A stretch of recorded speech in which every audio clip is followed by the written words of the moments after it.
The ice patch appeared out of nowhere on the corner of 5th Avenue and 52nd Street, and Brielle Hampton's $1,000 heels never stood a chance against it.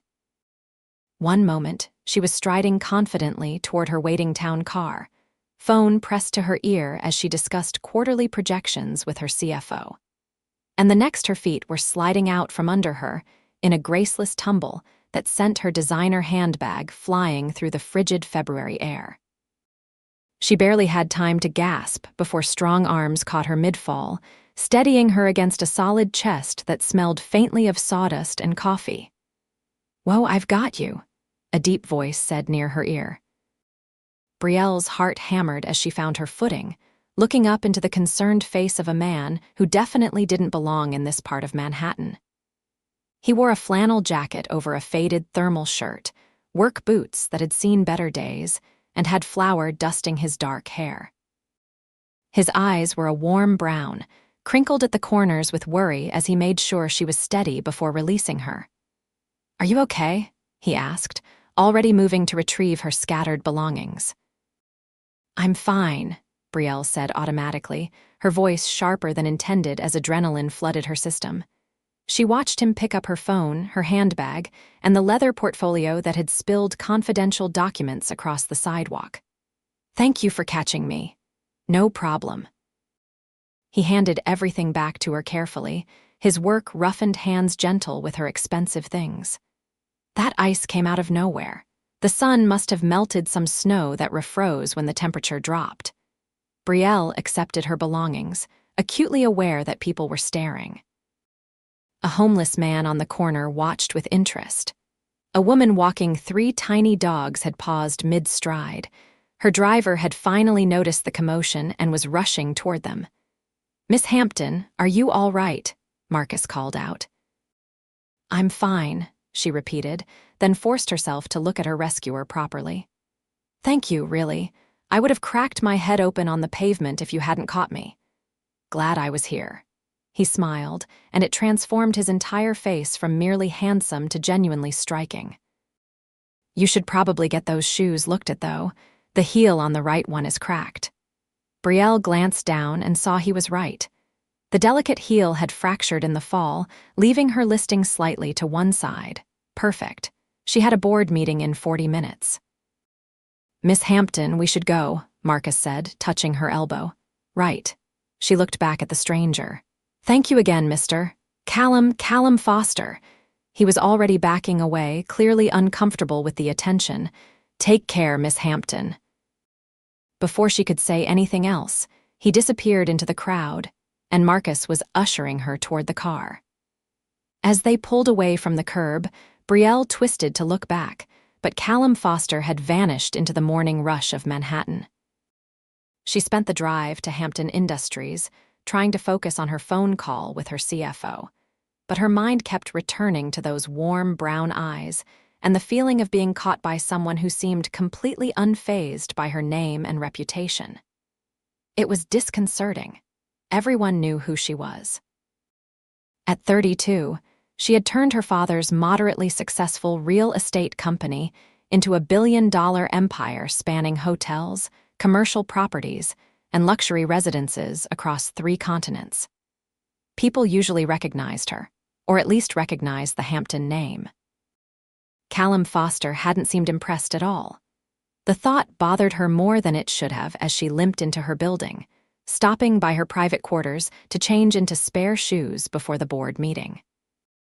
The meeting itself was tedious, full of old men who thought they knew better than her, despite the fact that she had tripled their investments in 5 years. By the time she finished for the day, she had forgotten about Callum Foster entirely, or so she told herself. That night, alone in her penthouse apartment with its floor-to-ceiling windows overlooking Central Park, Brielle found herself thinking about him again. About the way he had caught her without hesitation, the warmth of his hands, the complete lack of calculation in his eyes when he looked at her. She was so used to people wanting something from her that genuine kindness felt almost foreign. She poured herself a glass of wine and stood at the window, watching the city lights blur in the reflection. Her phone buzzed with another email, another crisis, another person demanding her attention. She ignored it. 3 days later, she saw him again. Brielle had decided to walk to her favorite coffee shop instead of having her assistant bring her usual order. She needed to clear her head after a frustrating morning of negotiations, and the February air was crisp but not unbearably cold. The shop was a small place tucked between two larger buildings, the kind of establishment that somehow survived despite astronomical Manhattan rent. She pushed through the door and stopped short. Callum Foster stood behind the counter, an apron tied around his waist, laughing at something an elderly customer was saying. He looked completely at ease, his movements efficient as he worked the espresso machine. When the bell above the door chimed, he glanced up and his eyes widened in recognition. "Miss Hampton," he said, surprise evident in his voice. "Callum." She approached the counter, aware that the 3 other customers in line were watching with interest. "You work here? Own it, actually." He gestured around the modest space with a touch of pride. "Foster's Coffee. Been in my family for 20 years, though I only took over a couple years ago." Brielle looked around with fresh eyes. The shop was small but immaculately maintained, with mismatched furniture that somehow worked together, local art on the walls, and the rich smell of quality coffee beans. It was nothing like the corporate chains that dotted every corner, and she felt something in her chest relax slightly. "What can I get you?" Callum asked, his professional smile back in place. She ordered her usual latte, then added on impulse, "And whatever you recommend for breakfast." His eyebrows rose slightly. "You trust me with that? You caught me before I cracked my skull." "I think I can trust you with a breakfast order." That earned her a genuine smile, the kind that crinkled the corners of his eyes. "All right, find a seat, I'll bring it over." Brielle settled at a table by the window, surprised at herself. She never lingered in coffee shops. She always had Marcus bring her order to the car or had her assistant fetch it. But something about this place, or maybe something about Callum Foster, made her want to stay. He brought over her latte with a perfectly executed leaf design in the foam, along with a kvass that looked homemade and a small plate of fresh fruit. "On the house," he said when she reached for her wallet. "Consider it thanks for giving us a try." "I can pay for my breakfast," Brielle said, sharper than she intended. She hated when people tried to give her things for free, always wondering what they wanted in return. Callum held up his hands. "I comp breakfast for every new customer. Check with anyone here." "It's just good business, not charity." She studied his face, looking for deception, but found only earnest honesty. "All right, thank you." He nodded and returned to the counter, where a young woman with a ponytail had arrived and was tying on her own apron. They exchanged a few words, and then he disappeared into the back. The kvass was incredible, buttery and flaky in a way that suggested someone who genuinely cared about their craft. Brielle ate slowly, checking her phone between bites but finding herself distracted by the warm atmosphere of the shop. The other customers clearly knew each other, exchanging greetings and snippets of conversation. It felt like a community, something she had never really experienced in her stratospheric rise through Manhattan's elite circles. Callum emerged from the back, just as she was finishing, carrying a young girl who couldn't have been more than 5 years old. She had his dark hair and the same warm brown eyes, though hers were heavy with sleep. She wore pajamas under her puffy coat and clutched a stuffed rabbit. "Sorry, Sarah," he was saying to the ponytailed woman behind the counter. "Emma's school called. She's running a fever and they needed someone to pick her up." "No problem, boss. I've got this." Sarah waved him off. "Take care of the little one." Callum adjusted his hold on his daughter, and Brielle felt something shift in her chest. He was a father. Of course he was. Good men like him were usually taken. As if sensing her gaze, Callum looked over and caught her eye. He offered a small wave, which she returned, watching as he carried his daughter out into the cold February afternoon. Brielle sat there for a long moment, staring at her empty plate. Then she gathered her things and left, leaving a $50 bill on the counter despite Sarah's protests. She couldn't stop thinking about him. It was ridiculous, this fixation on a man she had exchanged maybe 50 words with total. Brielle had dated plenty of men, though none recently. Her last relationship had ended 2 years ago when her boyfriend admitted he was more interested in her money than her company. Since then, she had thrown herself into work, building her empire higher and higher, filling the hollow spaces with acquisitions and quarterly reports. But something about Callum Foster had gotten under her skin. The way he had caught her without hesitation, the pride in his voice when he talked about his coffee shop, the gentleness with which he had carried his sick daughter. She found herself walking past Foster's coffee the next morning, telling herself she was just in the neighborhood. Then she went in, ordering another latte and croissant. Callum was there, looking tired but managing a smile when he saw her. "Miss Hampton, back again." "Brielle," she corrected. "And yes, that croissant was exceptional. I'll let my baker know. That's high praise coming from someone who probably eats at the finest restaurants in the city." "Money doesn't always equal quality," Brielle said, surprised at her own honesty. "Sometimes the best things are hidden in small places." Callum studied her for a moment, something shifting in his expression. "Yeah," he said quietly. "Sometimes they are." She became a regular. Every morning, Brielle would stop by Foster's coffee, usually when the early rush had died down. She and Callum would exchange a few words while he made her drink, nothing too personal, just pleasant conversation about the weather or the latest city news. But gradually, they began to learn more about each other. She discovered that his wife had died 3 years ago from cancer, leaving him to raise Emma alone. That he had been an architect before taking over the coffee shop from his parents, who had retired to Florida. That he worked 16-hour days trying to keep the business afloat while being present for his daughter. He learned that she was not as cold as the tabloids made her seem. That she had built her empire from the ground up despite inheriting her father's company, because the old man had left it nearly bankrupt and drowning in bad deals. That her penthouse apartment overlooked the park but felt empty most nights. That she was lonely, though she never said it directly. One morning in early March, Brielle arrived to find the shop more crowded than usual. Every table was occupied, and a line stretched to the door. She almost left, but Callum caught her eye and gestured for her to stay. 20 minutes later, when the rush had cleared, he brought her usual order over to where she stood by the window. "Sorry about that," he said. "Tax season has everyone needing extra caffeine." "It's fine. Business is good." He hesitated, and she saw something flicker across his face. "Honestly, it could be better. The rent went up again, and Emma's preschool costs are killing me, but we're managing." Brielle sipped her latte, choosing her words carefully. "Have you considered expanding? This location is good, but with the right capital investment, you could open a second shop in a higher traffic area." "I don't have that kind of money," Callum said simply, "and I'm not looking for a handout." "I wasn't offering one. I was thinking more along the lines of a business investment." "I invest in promising ventures all the time." Callum shook his head firmly. "I appreciate the thought, but no, I'm not mixing business with whatever this is." He gestured between them. "And what is this?" Brielle heard herself ask. He met her eyes, his expression serious. "I don't know yet. But I'd like to find out without your money complicating things."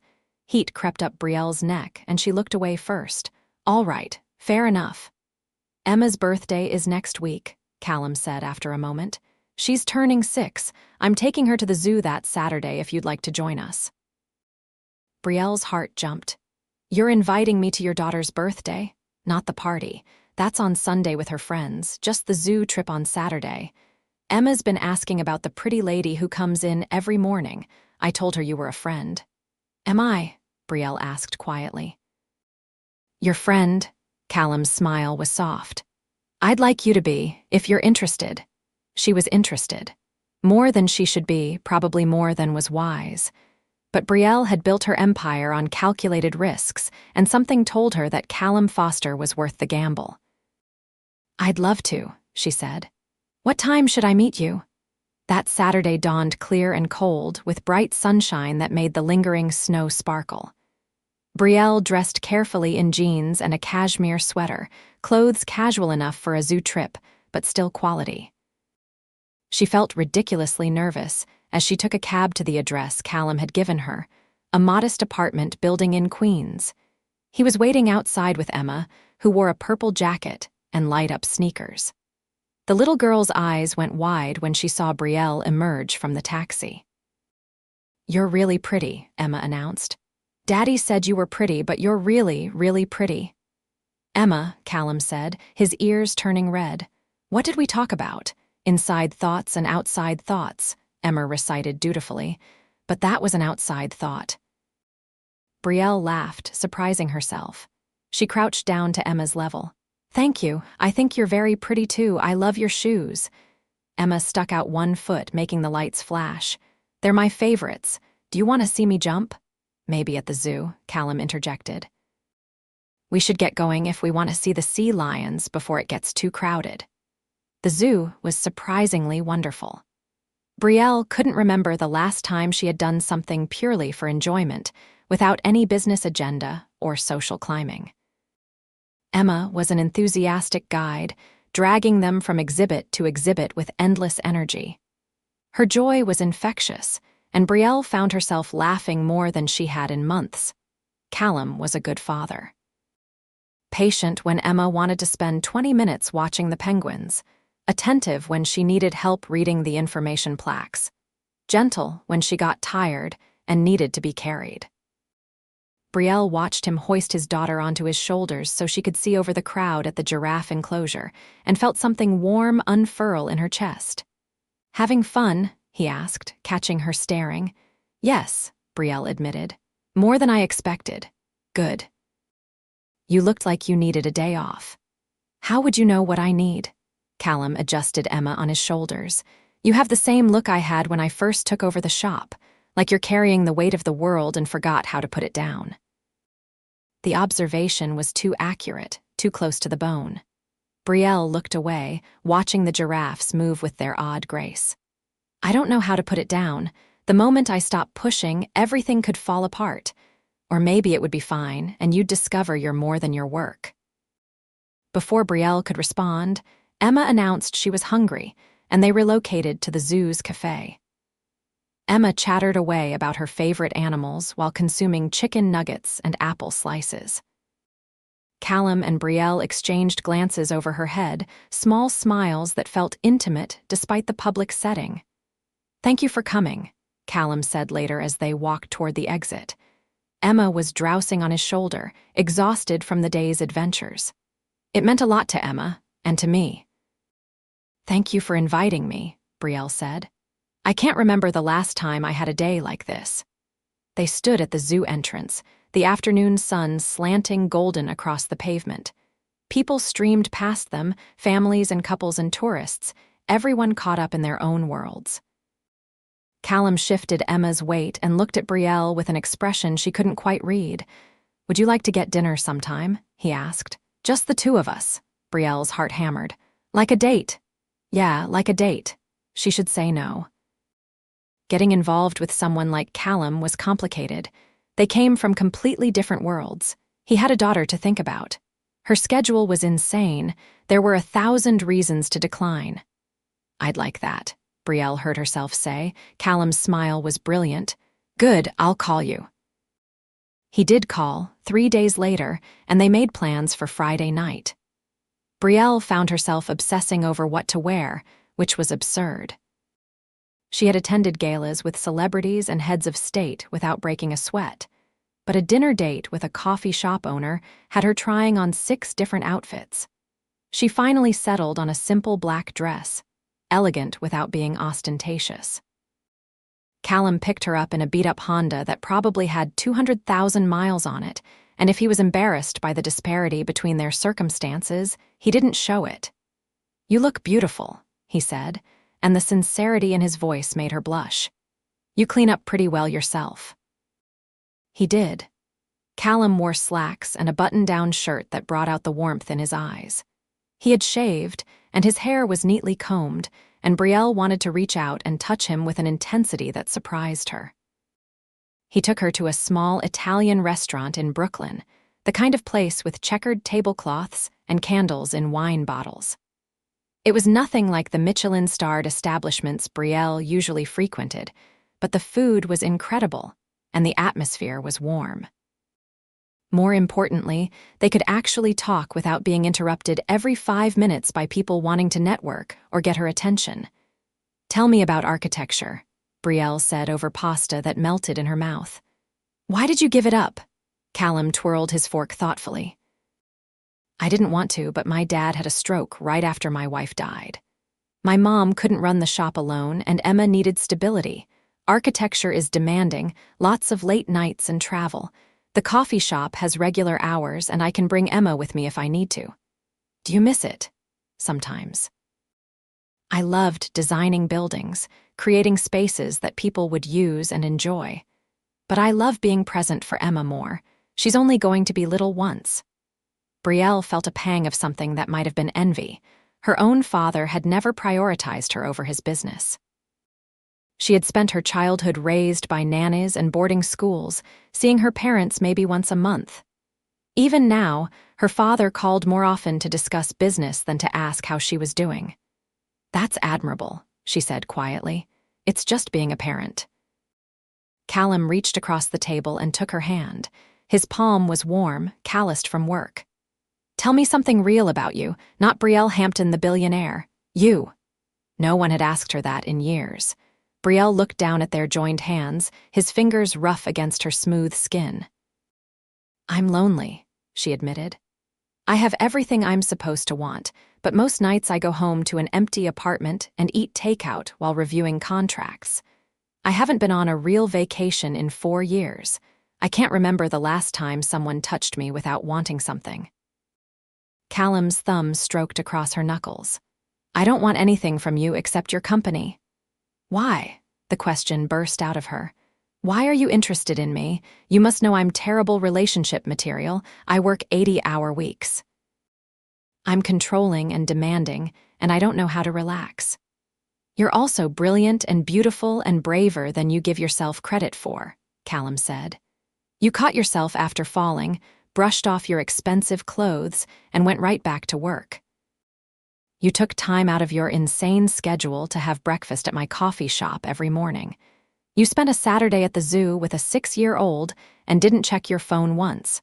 You're not as hard as you pretend to be, Brielle." She felt tears prick her eyes and blinked them back furiously. She did not cry. She had learned early that tears were weakness, that emotion was something to be controlled and suppressed. But sitting across from Callum in a tiny Brooklyn restaurant, his hand warm on hers and his eyes gentle, she felt something crack open inside her chest. "I don't know how to do this," she whispered. "Neither do I. We'll figure it out together." They dated. It was strange and wonderful and terrifying. Callum had to work around Emma's schedule, which meant their dates were often lunch meetings or early dinners. Brielle found herself adjusting her calendar, moving meetings and delegating more to her executives. Her assistant nearly fainted the first time Brielle asked her to clear an entire Saturday afternoon. Emma was cautiously excited about her father dating. She liked Brielle, would chatter away happily when they spent time together, but Brielle could sense the little girl's underlying wariness. Emma had lost her mother and was protective of her father. Brielle understood that and tried not to push, letting Emma set the pace for their relationship. It wasn't always easy. There were moments when their different worlds collided awkwardly. The time Callum showed up at a business dinner Brielle had invited him to, clearly uncomfortable in borrowed formal wear, while her colleagues made thinly veiled comments about him. The evening Emma got sick, and Callum had to cancel their plans at the last minute, and Brielle felt irrationally angry before remembering that his daughter came first. But there were good moments, too. Many of them. The afternoon, Callum brought Emma to Brielle's office, and the little girl's eyes went wide at the view from the 72nd floor. Brielle had her assistant bring up coloring books, and they spent an hour on the floor of her office, drawing pictures while Callum laughed at them both. The evening, Brielle showed up at the coffee shop just as Callum was closing and helped him clean up, learning the routine of wiping down machines and stacking chairs. They had worked in comfortable silence, and when they finished, Callum had pulled her close and kissed her against the counter. It was their first real kiss, and it had felt like coming home. The night Emma had a nightmare and Brielle happened to be there for a late dinner. She had hung back, unsure of her place, but Callum had caught her hand and pulled her along. Together they had soothed Emma back to sleep, and afterward, Callum had held Brielle on his worn couch and told her she was becoming essential to him. By June, Brielle was deeply, irrevocably in love. It terrified her. She had built her entire adult life on control and calculation, but love was neither of those things. Love was messy and unpredictable. Love meant being vulnerable, and vulnerability meant the possibility of being hurt, but Callum made her want to risk it. One evening, after Emma was asleep and they were curled up on his couch with glasses of wine, Callum said, "Move in with us." Brielle nearly dropped her glass. "What? Move in with us. I know it's fast, but I love you, Brielle. Emma loves you. We want you here." "I have a penthouse apartment," she said faintly. "So sell it, or keep it as an office. I don't care about your money or your properties. I care about you." Callum set down his wine and took both her hands. "I know this is scary. Trust me, I'm terrified. But I also know that I don't want to spend another night without you. Emma asked me yesterday when you were going to live with us. She wants you here. I want you here." Brielle's heart hammered. Everything in her that had learned to be cautious screamed at her to slow down, to think this through, to maintain her independence. But a smaller, quieter voice, the one that had been growing stronger since she met Callum, whispered that this was what she had been looking for all along. "I love you," she said, the words tumbling out. "I love you and Emma and your ridiculous coffee shop and this tiny apartment. I love the way you make me feel like I'm more than my bank account. I love how patient you are with Emma and how hard you work. I'm in love with you, Callum Foster, and it scares me to death." Callum's smile was radiant. "Is that a yes?" "It's a yes, but we're finding a bigger apartment. This place is barely large enough for the two of you, let alone 3 people. He laughed and pulled her close, kissing her deeply. "Deal, as long as it's not some soulless penthouse. Emma needs a place that feels like a home." "I think I need that too," Brielle admitted. They found a 3-bedroom apartment in a good school district, close enough to the coffee shop that Callum could walk to work, but with enough space for all of them. Brielle paid for it outright, and before Callum could protest, she pointed out that she was investing in their life together, not trying to control him. Besides, she added, Emma needed a proper bedroom and a father who wasn't killing himself trying to make rent. Moving in together was an adjustment. Brielle had lived alone for so long that sharing space took getting used to. She had to learn to put Emma first, to be patient with a 6-year-old's endless questions and boundless energy. There were toys everywhere, dishes always in the sink, and a schedule that revolved around school drop-offs and pickups. It was nothing like her old life of silent apartments and complete control over her environment. It was messy and loud and absolutely wonderful.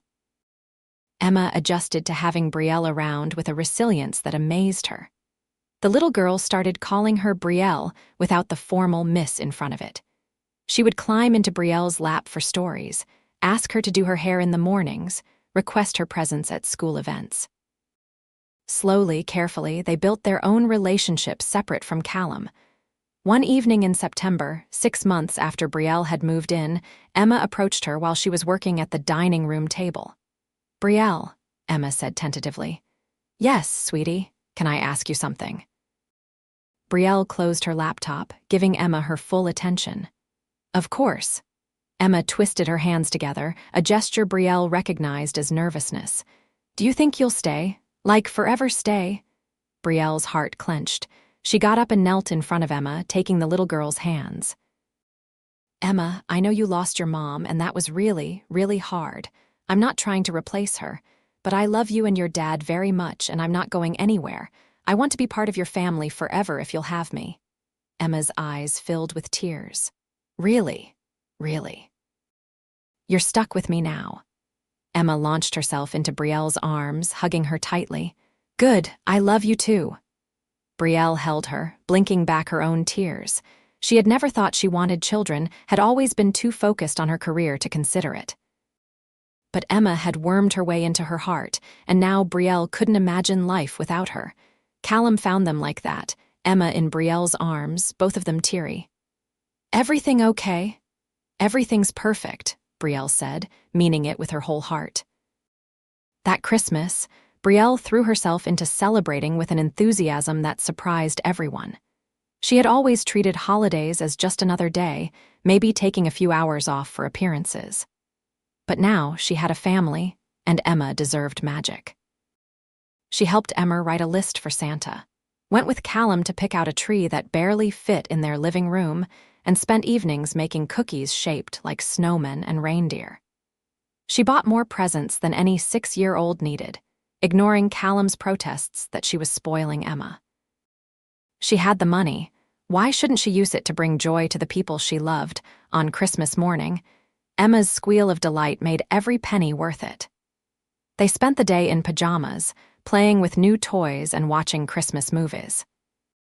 Brielle's phone buzzed with messages from her board members and business associates, but she ignored all of them. Today was for her family. That evening, after Emma was in bed, Callum pulled Brielle close on the couch. "This was the best Christmas since Sarah died," he said quietly. "Thank you for making it special. Thank you for letting me be part of it." Brielle traced patterns on his chest. "I never knew life could be like this. Happy, settled, full." She looked up at him. "I used to think success meant bigger deals and higher profits. But this, right here, this is what success actually feels like." Callum kissed her softly. "I have something for you." He retrieved a small box from his pocket, and Brielle's breath caught. He opened it to reveal a simple gold ring with a small diamond. "I know it's not what you're used to," Callum said nervously. "It's not some massive rock or designer brand, but it was my grandmother's, and she and my grandfather were married for 60 years. I want that with you, Brielle." 60 years of mornings together and Christmas days and everything in between. "Will you marry me?" Brielle was crying openly now, not caring about her mascara or her reputation or anything except the man in front of her. "Yes, absolutely yes." The ring fit perfectly, and as Callum slid it onto her finger, Brielle felt the last piece of her life click into place. She had spent so long building an empire, climbing higher and higher, thinking success was measured in square footage and stock prices. But here, in a modest apartment in Queens with a man who owned a struggling coffee shop and his beautiful daughter asleep down the hall, she had found something worth more than all her billions. She had found home. They married in the spring, a small ceremony in Central Park with just close friends and family. Emma was the flower girl, taking her job very seriously as she scattered rose petals down the makeshift aisle. Brielle wore a simple white dress, nothing like the elaborate gown she once imagined for her wedding. Callum wore a suit they had picked out together, and when he saw her walking toward him, his eyes filled with tears. The ceremony was short and sweet. They exchanged traditional vows, but Callum added his own at the end. "I promise to catch you every time you fall for the rest of our lives." Brielle had to pause to compose herself before she could respond. "I promise to let you." Emma cheered when they kissed, and Brielle laughed through her tears. They took photos by the pond, the three of them together, a family. Her father attended, looking uncomfortable but making an effort. Her mother cried delicate tears and told Brielle she looked lovely. For once, they felt like a real family, not just people connected by blood and obligation. The reception was at a small restaurant Callum loved, nothing fancy but filled with good food and better company. Brielle danced with her new husband, then with Emma, who stood on her feet and giggled as they spun around the floor. "Are you happy?" Callum asked later, holding her close as they swayed to slow music. "Happier than I knew I could be," Brielle said honestly. Life as a married couple was an adventure. Brielle gradually stepped back from the day-to-day operations of Hampton Industries, hiring executives she trusted and delegating more. She had spent so long being hands-on with every decision that letting go was difficult, but she reminded herself that she had built a strong company with good people. It could run without her constant oversight. Instead, she focused on projects that interested her. She started an initiative to help small businesses access capital and mentorship, using her expertise to give people like Callum the support they needed to succeed. She also became more involved in Emma's school, volunteering for field trips and helping with fundraisers. Her business associates thought she had lost her mind. Her father actually called to ask if she was having some kind of crisis, but Brielle had never felt more clear-headed or purposeful. She was still successful, still influential, but now her life had balance. She had people she loved, and who loved her back without wanting anything except her presence.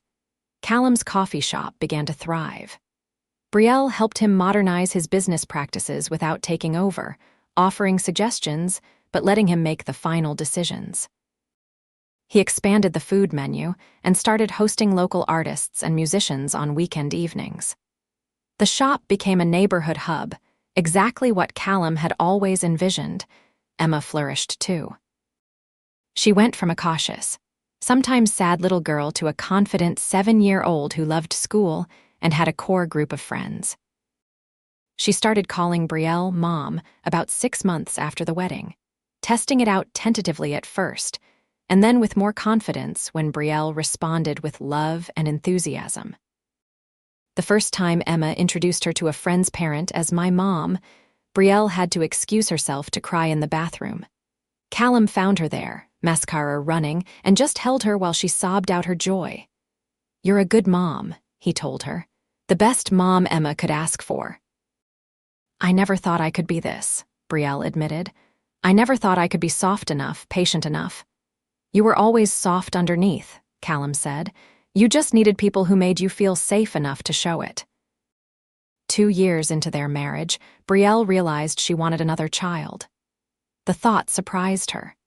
She was 36 now, still running her company albeit less intensively, and they had a good life with Emma, who was now 8 and increasingly independent. But she found herself thinking about babies, imagining a child with Callum's eyes and her determination. She brought it up one night after Emma was asleep, nervous despite their years together. "How would you feel about having another baby?" Callum looked up from the architectural drawings he had been sketching, a hobby he had taken up again recently. Really? I know Emma is getting older and you already did the baby years once, but I think I want to experience that. With you." Callum set down his pencil and pulled her into his lap. "I would love that. I loved being a father to a baby, and doing it with you sounds perfect." "You're sure? It's not too much with the shop and Emma? We'll make it work. We always do." They told Emma the next weekend, nervous about how she would react, but Emma was thrilled at the prospect of becoming a big sister. "Can we have a girl? I want to teach her things," she announced. "We can't exactly choose," Callum said, trying not to laugh. "But you can try really hard," Emma insisted with the confidence of an 8-year-old who believed anything was possible. Getting pregnant took time. Brielle had spent so many years on birth control and prioritizing her career that her body needed to adjust. They tried for 6 months before seeing the 2 pink lines on the test. Brielle took the test early in the morning before anyone else was awake, and she sat on the bathroom floor crying happy tears until Callum found her. "Are those good tears?" he asked, already knowing the answer. "The best tears," Brielle confirmed, showing him the test. They woke Emma to tell her, unable to wait. She bounced on their bed with excitement, already planning what she would teach her new sibling. Brielle watched her daughter, this little girl who had accepted her so completely, and felt overwhelmed with love. The pregnancy was challenging. Brielle had severe morning sickness that lasted well into her 2nd trimester. She had to cut back even more at work, finally admitting she couldn't do everything. But Callum was endlessly supportive, bringing her ginger tea and crackers, holding her hair back when she was sick, and never complaining about the disruption to their lives. Emma was an enthusiastic helper, talking to Brielle's growing belly and drawing pictures for her future sibling. She attended the ultrasound appointments when she could, watching the screen with fascination as the baby grew and developed. When they learned they were having a girl, Emma declared it was because she had wished so hard. Brielle didn't correct her, just pulled her daughter close and told her she was going to be an amazing big sister. The baby came 3 days after Brielle's due date, a long labor that left her exhausted but elated. Callum never left her side, coaching her through contractions and telling her how strong she was. When their daughter finally arrived, tiny and perfect with a lusty cry, Brielle fell in love all over again. They named her Caroline Grace Foster, after Callum's grandmother, and because Grace had been Sarah's middle name. Emma got to hold her baby sister in the hospital, looking down at Caroline with such tenderness that Brielle had to capture the moment on her phone. "She's so small," Emma whispered. "I was this small, even smaller," Callum confirmed. "You were a preemie. Caroline is nice and healthy." Bringing Caroline home was the beginning of a new chapter. Brielle had read all the books and taken all the classes, but nothing prepared her for the reality of caring for a newborn. The sleepless nights, the endless feedings, the constant worry that she was doing everything wrong. But she also experienced joys she had never imagined, the weight of her daughter in her arms, the smell of her baby's head, the first real smile at 6 weeks. Callum was an experienced father and helped her through the rough patches. He took night feedings when he could, changed diapers without complaining, and reminded her that she was doing great even when she felt like a failure. Emma helped too, fetching diapers and singing to Caroline when she fussed. Their family of 4 settled into a new rhythm. Brielle worked from home more, using video calls and email to stay connected to her company. She brought Caroline to the office occasionally, scandalizing her more traditional board members, but not caring. Her daughter was more important than their outdated sensibilities. Callum's shop continued to thrive. He had hired additional staff, which gave him more flexibility with his schedule. He started taking on small architectural projects again, designing extensions and renovations for neighbors and friends. Watching him work, seeing the joy on his face as he created spaces for people to live and work, made Brielle happy. He had sacrificed so much to be a present father, and now he could reclaim parts of himself he had set aside. One afternoon, when Caroline was 6 months old, Brielle found herself in Central Park with both girls. Emma was at the playground, fearlessly climbing equipment that made Brielle nervous. Caroline was asleep in her stroller, tiny fists curled by her face. It was an ordinary moment, nothing special or noteworthy, but Brielle felt a surge of contentment so powerful it brought tears to her eyes. This was her life now. Not corner offices and power suits, though she still had those. Not just profit margins and acquisitions, though she still managed her empire. But also sticky hands and playground visits, and a baby who smelled like milk and love. She had both worlds, the professional success she had worked so hard for, and the personal fulfillment she hadn't known she was missing. Callum joined them after closing the shop, dropping onto the bench beside her and pulling her close. "How was your day?" "Perfect," Brielle said, meaning it. "Completely perfect."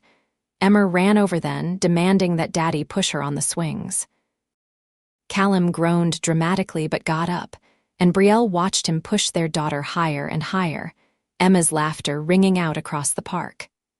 Caroline stirred in her stroller, and Brielle lifted her out, holding her close and breathing in that wonderful baby smell. "You're going to love this," she told her daughter quietly.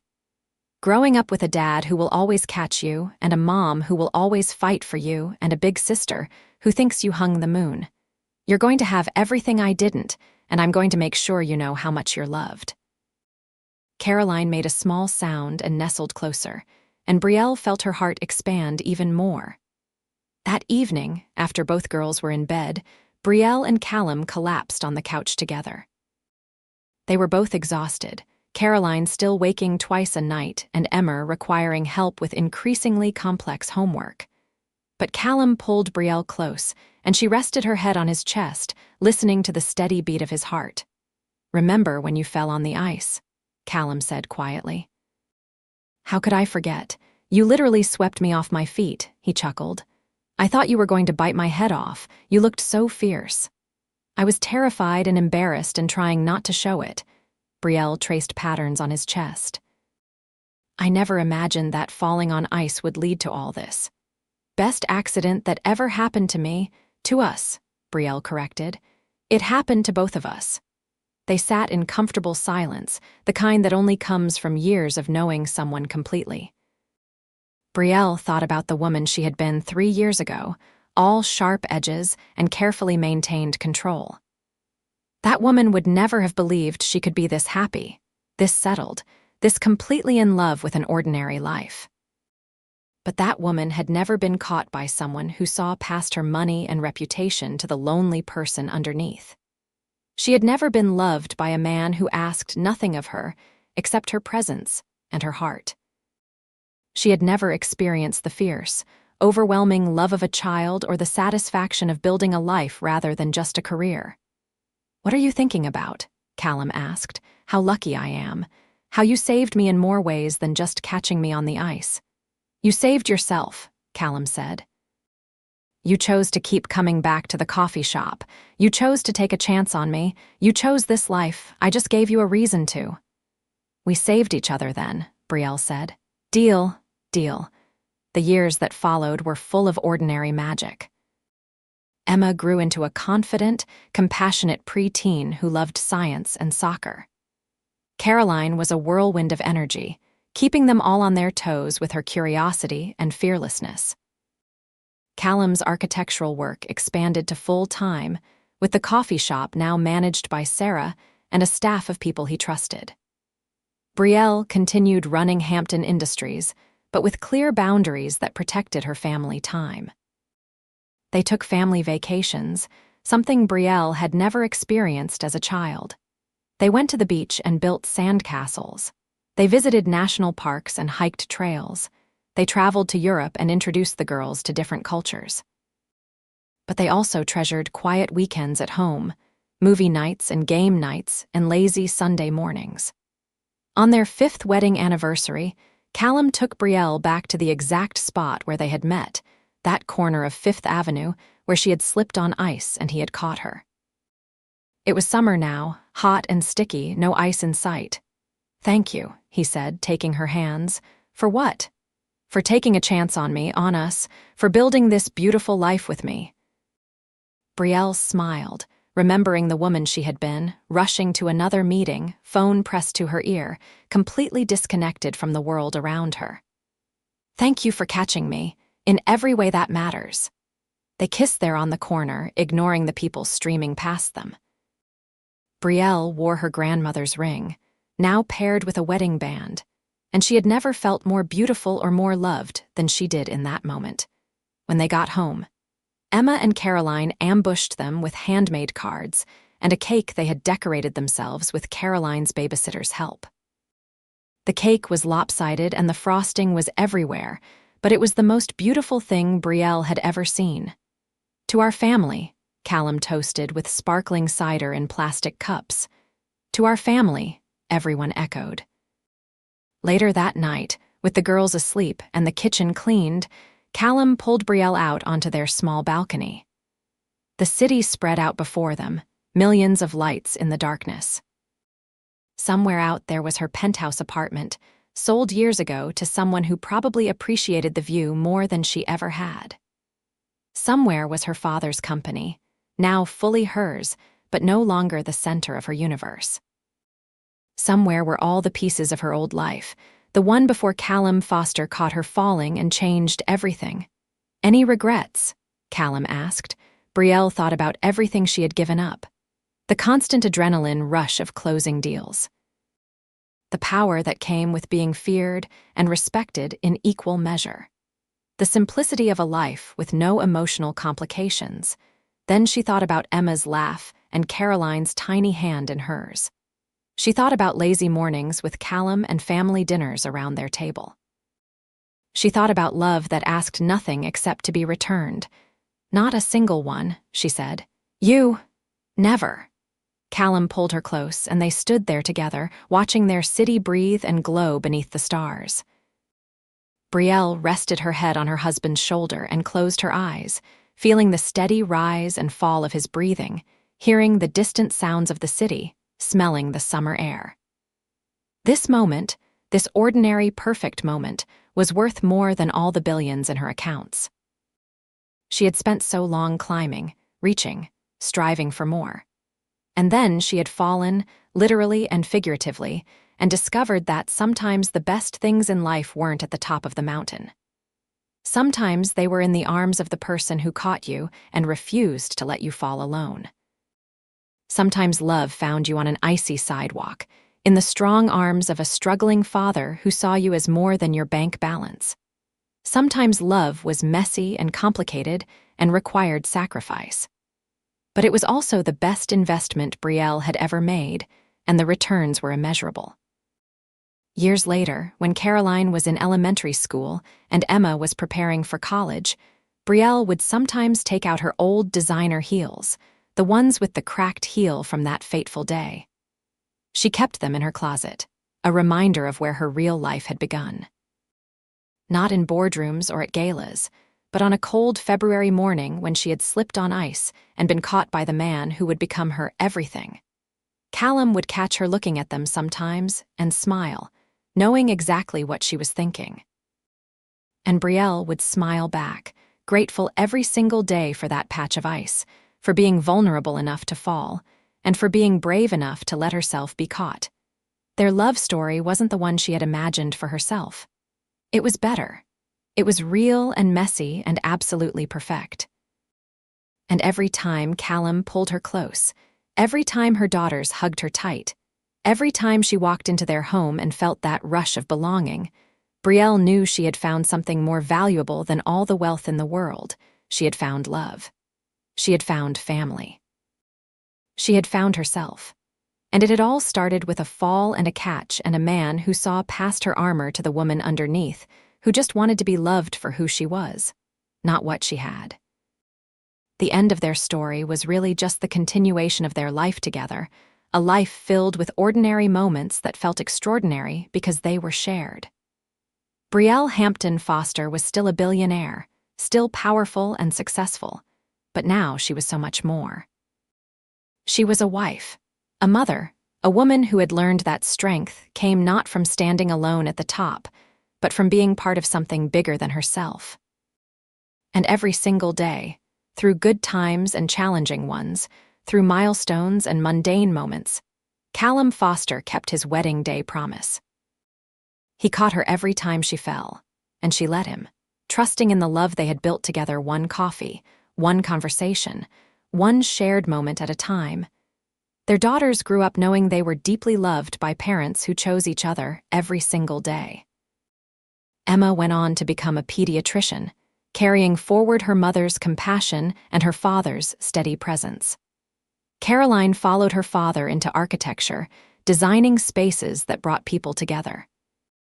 Both of them married partners who loved them completely, and both of them gave Brielle and Callum grandchildren to spoil. Through it all, through every season and change, Brielle and Callum remained each other's constants. They grew older together, silver threading through their hair, laugh lines deepening around their eyes. The coffee shop became a neighborhood institution, and Brielle's business empire continued to thrive under her guidance. But the real success, the one they measured their lives by, was the love they had nurtured and protected. The family they had built.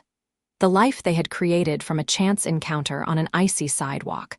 On their 30th wedding anniversary, their family gathered to celebrate. Emma and Caroline with their spouses and children, Callum's parents visiting from Florida, friends from the neighborhood and the business world mingling together. It was loud and chaotic and absolutely perfect.